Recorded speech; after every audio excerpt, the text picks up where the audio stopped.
Hello, this is Eileen, the environmental educator. In this article, we're going to talk about, it's not just sharks that are cocaine sharks and getting in on some medication. Right now, corals are getting in on it too. This was September 23rd, 2024. There was a study done from the University of Tel Aviv, the Stoddard Museum of Natural History, and it detected traces of 10 common medications in coral samples collected from both shallow and deep sites in the Gulf of Eilat. They say there's an antibiotic used for respiratory and urinary tract infections, and it was found in 93% of the corals sampled. They call the study alarming. Okay, that's probably the funniest thing. I chuckle in a few of these videos. This was alarming. I don't know how every time they sample things and find that living things like coral have pharmaceuticals in them or toxins and chemicals in them, they call it alarming. It is an absolute direct correlation. Society uses these. They get into the air, the water, the soil, that water, our streams, our lakes, okay, our rivers. What do? Oh, that's right. They go out into the oceans and into the gulfs of many places, including Eilat.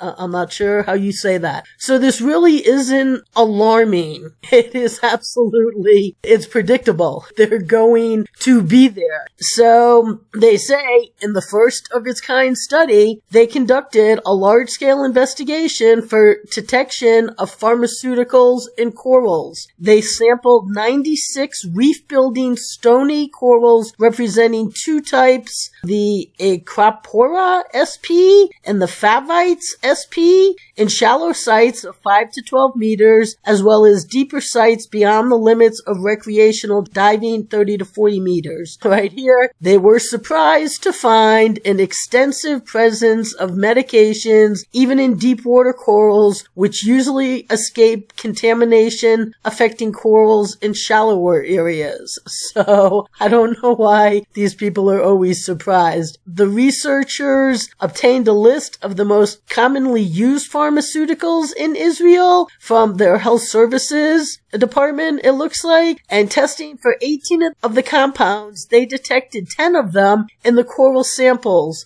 Not even a single sample retrieved from either shallow or deep water was found to be drug-free. The 10 pharmaceuticals found in the corals belong to different categories: antibiotics, blood pressure medications, antiplatelet agents, calcium channel blockers, laxatives, proton pump inhibitors, statins, and antidepressants. So the coral is getting some happy pills down there. Maybe almost as good as the sharks that take in some cocaine. They say, what does the presence of these in coral mean? Clearly, the corals didn't receive a prescription for antibiotics from their doctor.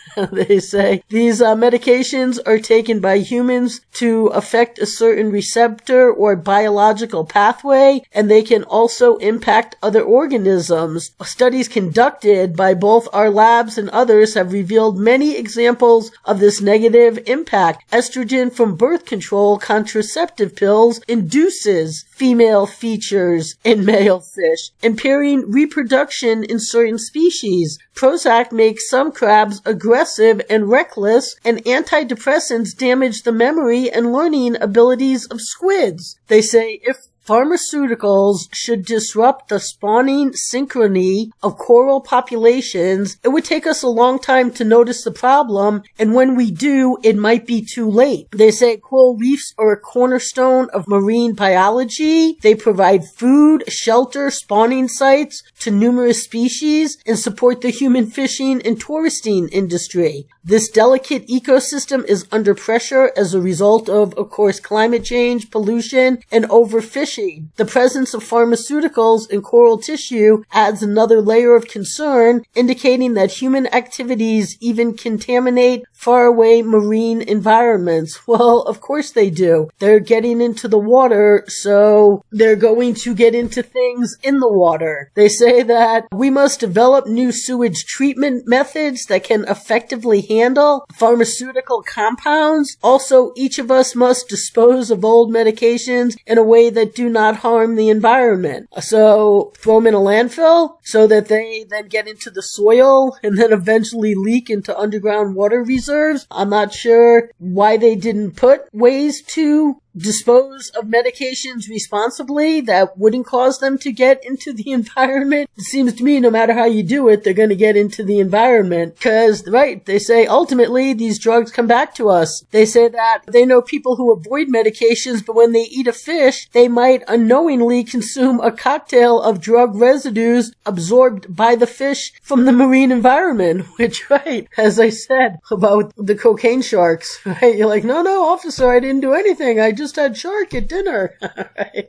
Not knowing that shark had come in contact with a bunch of cocaine in the water. So right now it's just not sharks. The coral reefs are also getting in on getting some medication, good and bad. You got everything from laxatives to antidepressants. And as we know about antidepressants today, they're not just happy pills. They have serious side effects. So none of this is good news, people. We are an over-medicated society, and that is the problem that you have to address. Not getting rid of your medications responsibly, because even when you ingest your medications, they come out in your human waste, which goes through the sewer systems, which gets released into the waterways, okay? No matter how you do it, it's getting released. So what we have to do is get off of being an over-medicated system. I mean, at least with pharmaceutical drugs, we can address this issue. So stay tuned, people.